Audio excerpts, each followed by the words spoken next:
पीछे हम इंग्लैंड में थे, कोई लाए हमारे लिए सामान, तो जस्ट लाइक दैट मैंने चेक किया, कहाँ से, मेड इन इंडिया, सूती का था, मेड इन इंडिया। और वो बात अलग, उन्होंने वहां बड़ा महंगा पाउंड्स में खरीदा है, और यहां पर इतना सब कुछ। तो मेरा एक आग्रह है कि देखिए, अपने देश की निंदा ना किया करें। हमारा देश बहुत सुंदर देश है, हमारा देश बहुत सारे सुंदर वस्तुओं का उत्पादन करने वाला देश है। और क्या चीज ऐसी है जो यहाँ नहीं बनती है, और क्या चीज ऐसी है जो यहाँ अच्छी नहीं है, और क्या फल, क्या सब्जी, क्या मौसम, क्या बहार, ना क्या बरसात। पीछे आए थे यहाँ कुछ लोग, तो बारिश थी ये जुलाई के महीने की, तो वो यहाँ खूब नहाए। कहते हमारे देश की बारिश हो तो हमारा को कुक्कड़ बन जाता है इतनी, क्योंकि ठंड -20 डिग्री टेम्परेचर रहता है, और ऊपर से आ जाए बारिश। बोले हमारी तो बड़ी बुरी हालत। बोले ये बारिश कितनी प्यारी है। मैं कि क्योंकि हमारे भारत देश की बारिश है ना, भाती है, भारत और भाती है, दिल को अच्छी लगती है, तो बहुत सुंदर है ये।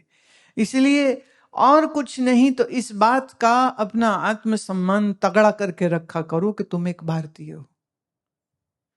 माने अपने आप में ये बहुत बड़ी बात है। बाकी तो देखिए कुछ कमी पेशी इधर उधर थोड़ी बहुत जो कुछ है, हम यही उम्मीद करते हैं कि अच्छी सरकारें रहें तो वो अच्छे काम करें, तो लोगों को सहूलियत मिले, लोगों को सुविधा मिले, तो और अच्छा हो जाएगा। जो जो थोड़ी कमी पेशी है वो भी ठीक हो जाएगी, हो रही है, फिर और हो जाएगी। लेकिन इतनी ही बात काफी तुम्हारे सो कॉल्ड आत्मसम्मान के लिए होना चाहिए। एक, तुम भारतीय हो। दो, तुम सत्संग श्रवण करते हो। तीन, तुम अपने आत्म के वास्तविक ज्ञान को प्राप्त करने की कोशिश में लगे हुए हो। तो ये तो बात अपने आप में ही बड़ी सुंदर है। इसलिए हमेशा अपनी शक्ल जब शीशे में देखो तो कहा करो अपना अपना नाम लेके, you are such a lucky person. Learn to count your blessings. जो है आपके पास उसके लिए शुक्र करना सीखिए। अरे छोटी छोटी बातों की परवाह नहीं।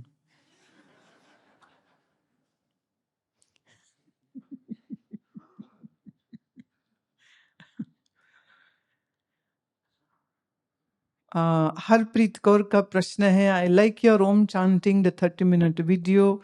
I do this meditation from the YouTube itself from last 6 months. My question is, can we do this chanting in your voice with that video, or should we do it without the music? Please help me. The correct way to do it. Well, it's better that you use the video because the music and the voice together will weave such a magic, and it will like work as a fencing to the mind. See, mind is like a drunk monkey who is jumping around, thinking so much, bombardically thinking so much. So the music is like creating a fence around this jumpy mind, and that's the same job which my voice is going to do. So listening to the track and doing the method will actually be more helpful than doing it on your own. You can do it, but just not now, because when you will do it in your own voice, maybe you don't have very sweet voice. Maybe you don't have a very good rhythm sense. Maybe your breath is not deep and long enough. So there can be many maybes and many ifs and many buts.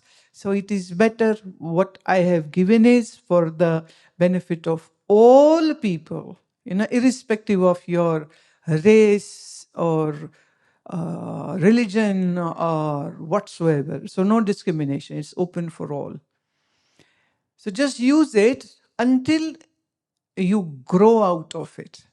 And when that time comes, then of course you'll be able to listen to your own inner music. And then you won't need this prop of the soundtrack and my voice. And then you can be on your own. But until that, enjoy and do it.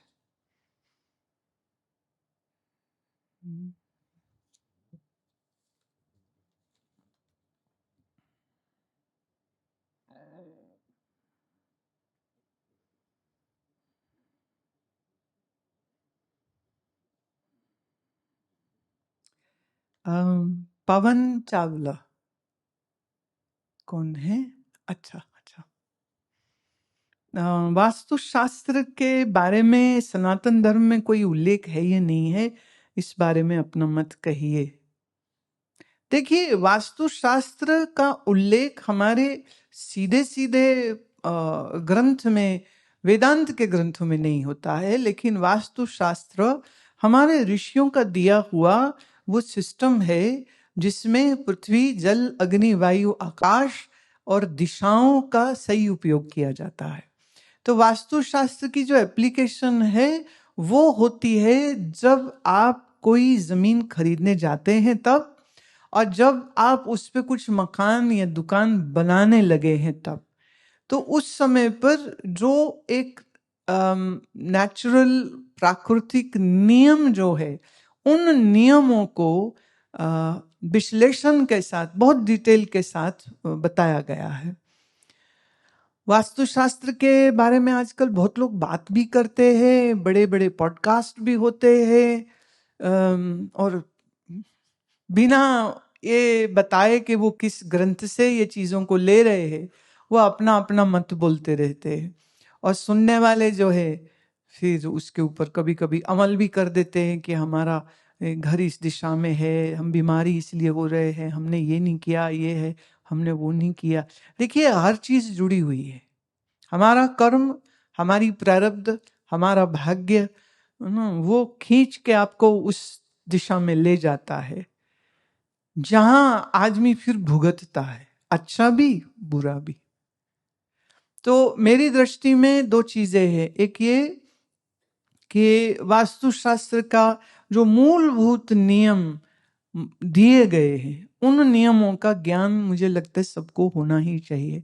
अब आपने बात उठाई है तो मैं इसके ऊपर निश्चित रूप से कार्य भी करेगी, और बल्कि एक छोटी सी पुस्तक जो है हम बना देंगे, जिसको पढ़ करके उसके जो बेसिक प्रिंसिपल्स हैं, वो बहुत मुश्किल नहीं है, वो बेसिक प्रिंसिपल्स एक दफ़े आपको पता लग गए तो उसके बाद तो आसानी से आप उसको अप्लाई कर सकते हैं अपने जीवन में।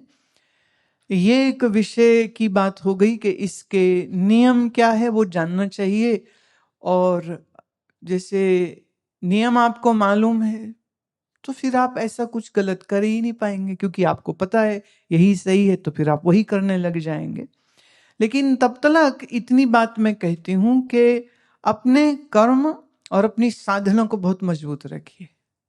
जिसकी साधना मजबूत है उसका जीवन अच्छा ही रहता है।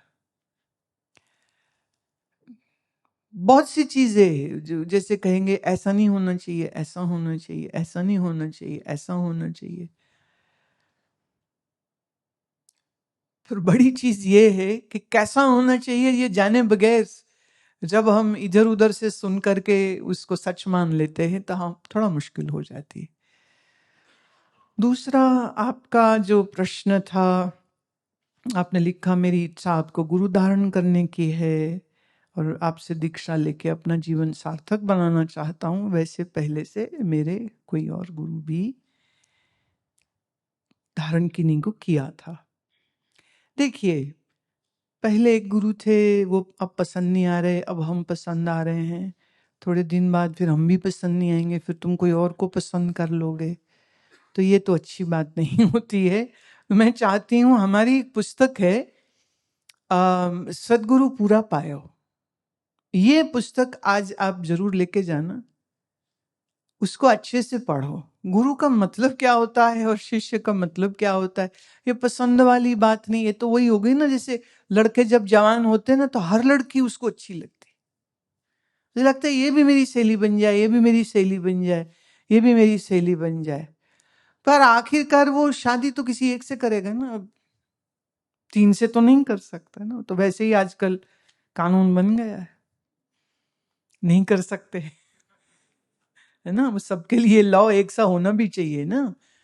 अम, गुरु तत्व क्या है पहले ये जानिए आप। गुरु कहते किसको है? क्या ज्ञान देने वाला सिर्फ गुरु होता है? कोई किसी गद्दी का हेड हो वो गुरु होता है? ये गुरु को तत्व को समझना पहले जरूरी है। तो फिर से मैं कुछ कहूं उससे बेहतर है शास्त्र क्या कहता है आप उसको समझिए, है ना। तो भगवान भोलेनाथ स्वयं बता रहे हैं गुरु किसको कहते हैं, शिष्य किसको कहते हैं। क्योंकि कभी कभी ऐसा होता है गुरु जी तो बहुत अच्छे हैं, चेला ही निकम्मा है। और कभी कभी चेला बहुत अच्छा है पर गुरु निकम्मा है। वो गुरु गुरु था ही नहीं। अभी मैंने कहा ना, पेट वाला चपेट वाला। और फिर कई बार मैंने ये देखा वो पेट चपेट नहीं थे वो लपेट वाले। लेकिन जब ज्यादा प्रसिद्धि हो जाए, जब ज्यादा पैसा आ जाए तो दिमाग खराब हो जाता है। ये मैं गृहस्थियों की बात नहीं कर रही हूं, मैं अच्छे अच्छे गुरुओं की बात कर रही हूं। प्रसिद्धि और पैसे ने उनका दिमाग खराब कर दिया, नहीं तो वो भी आदमी ठीक ठाक ही थे।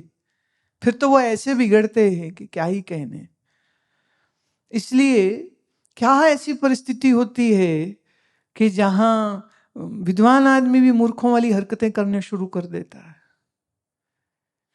अजब है ये। इसी को कहते हैं ना कि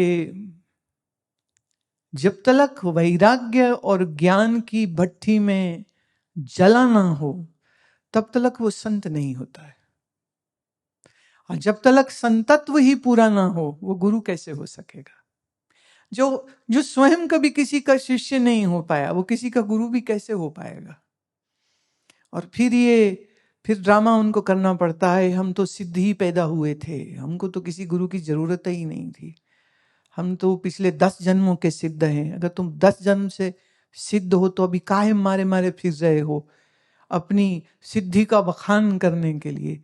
कि जीवन में तृप्ति है नहीं, संतोष है नहीं, और बड़ा होना है, और बड़ा होना है, और मशहूर होना, और पापड़ बेल रहे हो तुम दुनिया भर के। जो खुद ही भूखा है प्रसिद्धि का, धन का, शक्ति का, गुरु नहीं है वो, संत नहीं है वो।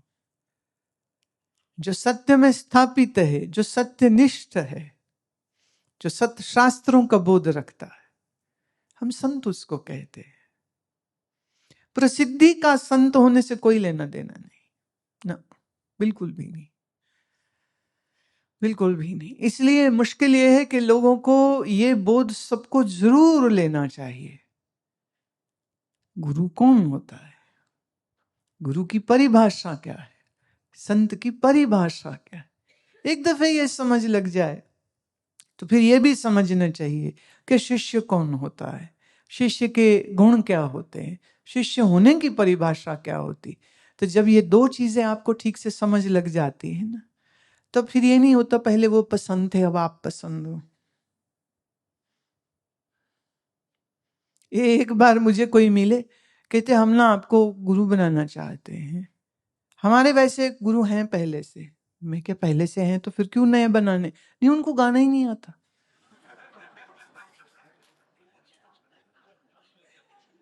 मैं आप ये क्या बकवास है। एक और मिले ऐसे माता, कहती आपको गुरु बनाना है, वैसे गुरु हैं। मैं क्या वैसे गुरु हैं, फिर नया क्यों बनाना। कहती वो बूढ़े हो गए अब,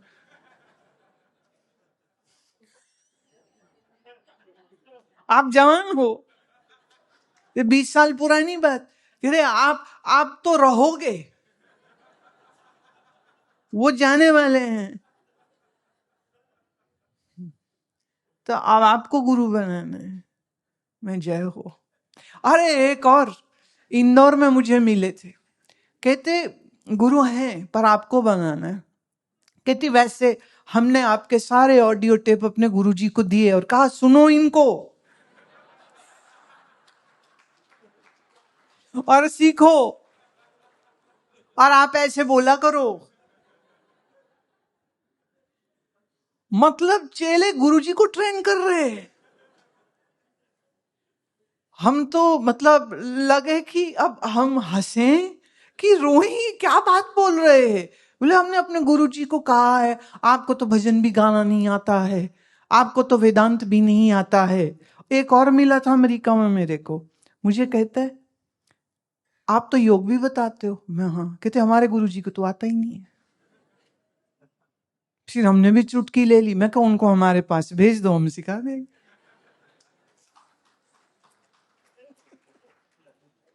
अजब।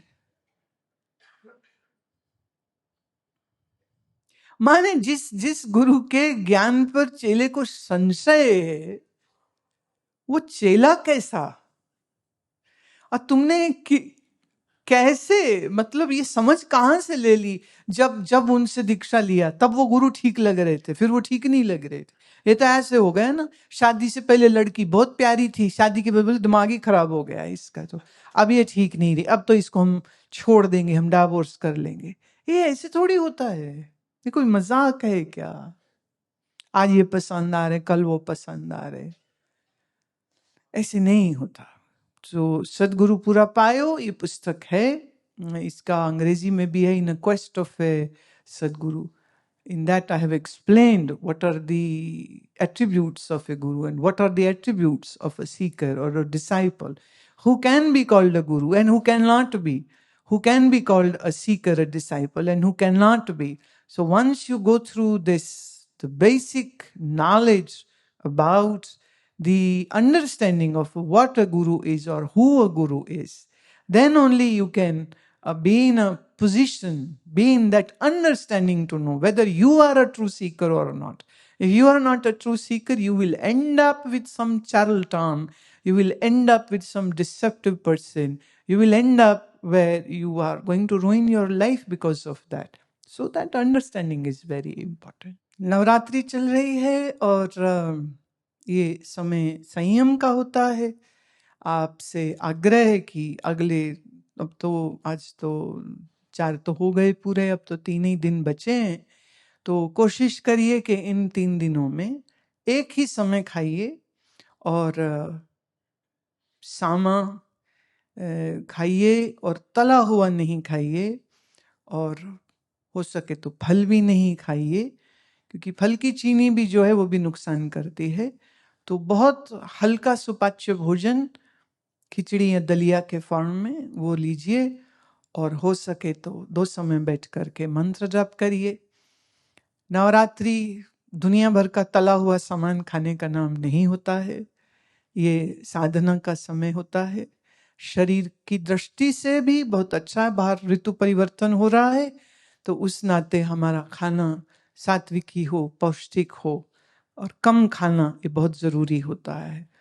और दुर्गा माने वह आद्य शक्ति, दुर्गा माने वही सच्चिदानंद जिससे ये सब प्रकृति चल रही है, तो प्रकृति ही दुर्गा है। ये इस संसार के दुर्ग, इस संसार और शरीर के दुर्ग में जो शक्ति मौजूद है उसी को हम दुर्गा कहते हैं।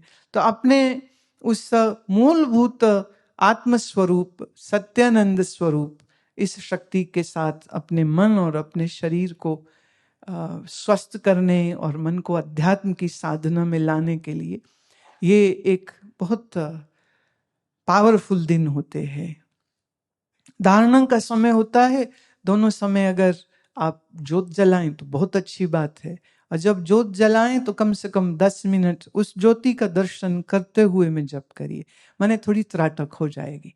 ज्योति जगाइए, उसके सन्मुख बैठ के त्राटक करिए, और त्राटक के साथ साथ आप अपना जप करिए, और जितनी तपस्या करते हैं उतना आपको इसका लाभ मिलता है। और अगर बीज मंत्र देवी का करें बहुत अच्छा, नहीं तो बहुत सरल है, ओम श्री दुर्गाई नमः, या तो इस मंत्र के साथ जप करना, तो लाभ होता है, बहुत बहुत लाभ होता है। अष्टमी हमेशा आश्रम में मनाई जाती है, आप चाहें तो सुबह की जो हमारी, ऐसे तो आरती 5:45 होता है, 6:15 समाप्ति होती है, पर अष्टमी के दिन जो है वो फिर हम 8 बजे का रखते, ताकि थोड़ा जो दूर से कोई आ रहे हैं और छोटी बेटियों को जो ला रहे हैं तो उनके लिए थोड़ा सा उसको विलंब कर देते हैं, तो वो 8 बजे का कार्यक्रम रहेगा।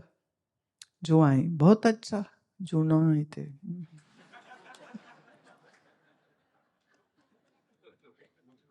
परवाह नहीं है।